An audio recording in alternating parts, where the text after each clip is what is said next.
is to overpay and then just continue on paying and let them live in. Like, I want to let me get a job, Dolan. Fire me after a year, and I can just still get paid and live my life doing something else. That would be ideal for me. Dudes are getting checks.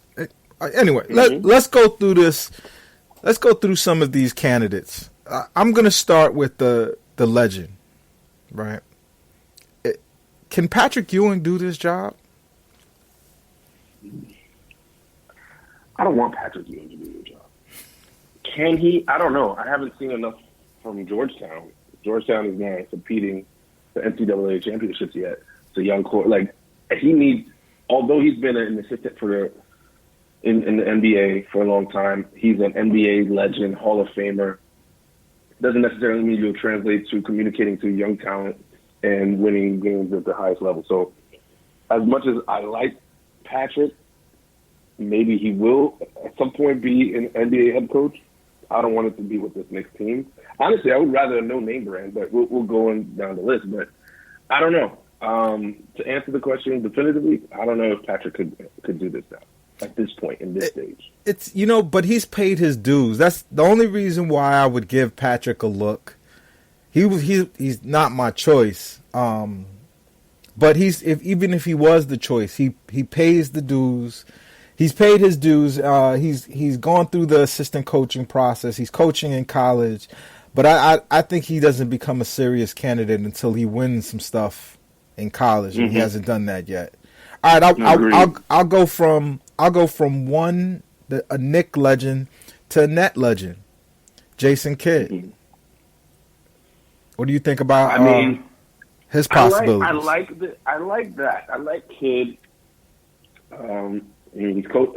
This is obviously not going to be an in-the-season hire. I don't think we're going to see an in-the-season hire.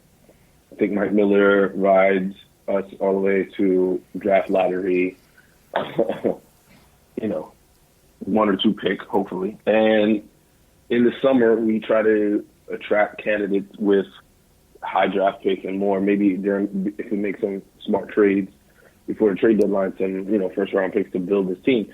I like Jason Kidd. I think he can translate. He can speak to the youth. He could develop our guards, or finally pick a guard that could develop. And he may have a system. So Kidd is a candidate who's big name, and his name, he hasn't had success. He lost his Milwaukee job, left Nets. I don't even remember how you guys departed from him, the Nets fans. But no, I think he's there. He did some crazy shit. Right? He was like, all right, either y'all fire him and put me in full control, or I want to get out of my contract to go to Milwaukee. He was like, y'all gotta get rid of Billy King, which it doesn't sound crazy now, but imagine the guy who gave you your first job is the guy that you one year late, not even like years later. He's always been like Jason Kidd. The reason why he wouldn't be my choice is the Garden is already a den of snakes, So you don't want to add a snake guy like Jason Kidd. Jason Kidd, while he was teammates with Jamal Mashburn and Jim Jackson, famously, tried to smash Jim Jackson's girl. Like it made, Jamal Mashburn have to pick sides. It broke up that team in Dallas that if you just had kept those three together for 5 years, they would eventually just be a great team. And they all kind of went on and had their own success. But Jason Kidd is a snake. He got here, DWI, great player. Don't get me wrong.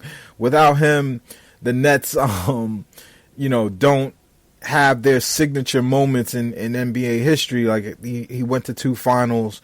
It was extremely entertaining basketball to watch. Great player, the top 2 greatest Nets to ever wear the uniform. Well, maybe he might even be 3 now that KD is here. But regardless, I just wouldn't introduce him to the intrigue at MSG. I don't think it's what he brings back as an X and O's coach is worth it. All right, next one.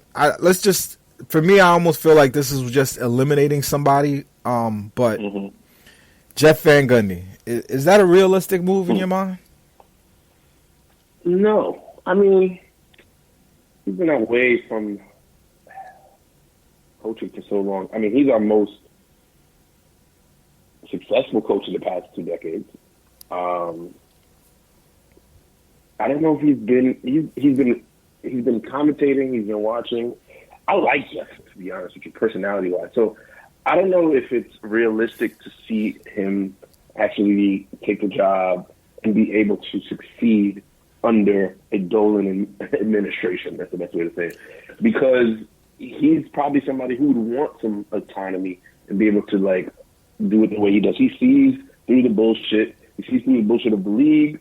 He sees through the bullshit of coaches and players. And if he can't cut through that bullshit or be a yes man, Dolan's gonna get rid of him too. I think we're gonna run through this list, but it's always gonna be dependent on who Dolan won't fuck around with. Yeah, no, that I don't know if there's anybody. When spoiler alert, when at the end we're gonna basically give our picks, even if it's one of the ones that we've already stated. But you know, that's kind of how I shape my pick.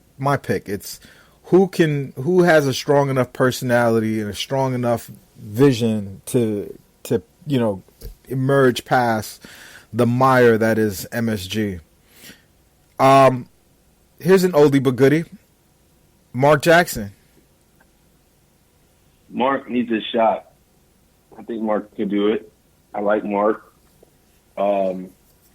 Honestly, I don't know if they give him another shot in this league. He might be blackballed, like he says. But does he really think he's blackballed? Well, I think his spiritual values rubbed some people the wrong way at higher ups, and some other people may not agree with his approach to certain things. So it may not be an official like Kaepernick blackball, but like, do you want to deal with that kind of situation? Like, oh yeah, he's cool, but you know, do you really want to deal with him? He's very Jesus up. That alone could be the thing that will make somebody hire you versus not. So I don't know. It's a fickle league. It's musical chairs. I like Mark Jackson as my pick for head coach. So you would pick? He would be. You would pick Mark Jackson? Yeah, honestly, I mean, I'll be extremely blunt. I don't know if they give another black head coach a chance this go around. I'm not saying that it's solely racial, but I think they're just like, all right, we're going to change everything.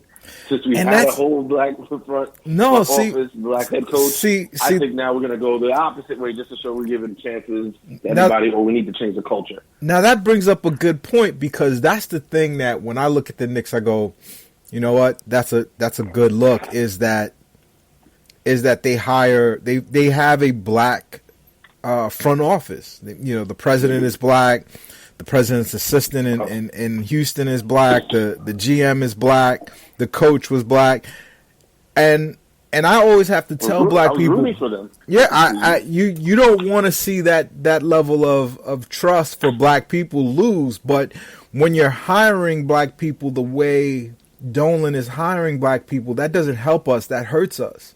If you're hiring yes men and people that only you feel comfortable, if when you hire Masai Ujiri, that's a good look for the cause. You understand what I'm saying? Like where you want to develop values, and he won't take a backseat to what he believes, and then he takes risks. He's intelligent. You know what I mean? He can recruit.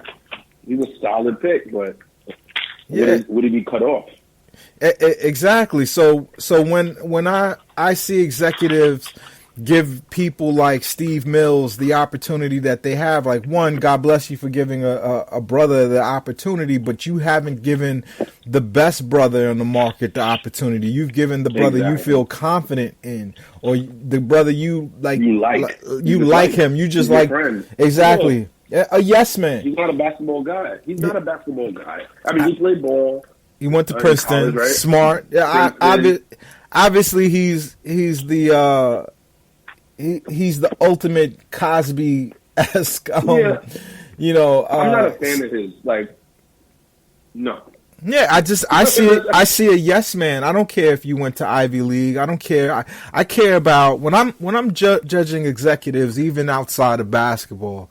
I'm judging executives and saying to myself, did this person have a vision, or was this person just there to carry out, you know, the stockholders' whims and be the fall guy? And that's what Steve Mills is. He's a fall guy. So I'm not going to be impressed by you. Like, you are, you know, and I said the same thing about Billy King. I was like, it's awesome that the Nets had a GM like Billy King, but do you know how badly it hurts black GMs when you do when you're the purveyor of the worst trade in NBA history, right? I still laugh at you because of that. Yeah. No, people deserve to be laughed at for that. Like, I was losing my mind that draft night about that and imploring, like, people like, how do you hate Billy King so much? I said, I just think he just does dumb shit. I think he believes in things that aren't true. And I think that as black executives who want to get jobs out here, like, it doesn't help the cause if you're going to go in Billy King the game, if you're going to Steve Mills the game.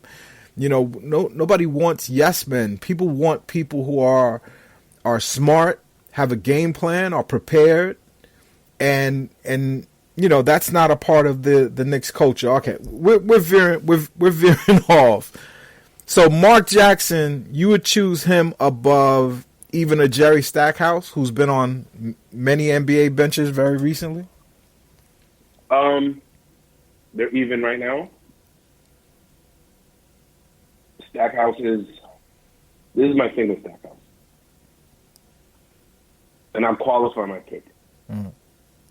I'm going to take it back. Like, Jackson is my guy, but I kind of want Stackhouse, but I don't think Stackhouse would do well in a Dolan run thing and organization, so I feel like he wouldn't be successful, and then that would only hurt him. So I'm like, I don't know, like, I want Stackhouse, but I don't know if he's going to be the guy that Dolan would respect enough to leave alone. That's my only gripe with it. Jerry Stackhouse is my choice over, like, I would choose him over Mark Jackson because Jerry Stackhouse comes out of the Toronto system. He's seen a lot of winning, and he's led a team to a championship, you know, despite the fact that it is a G League team. But he's been around an organization that's done a lot of winning. And I like him. I wouldn't be mad at that pick. I wouldn't be mad at that pick at all. I mean, like, he's up there, but go ahead. I'm sorry. I'm really curious to hear, you know, your full thoughts on Stackhouse.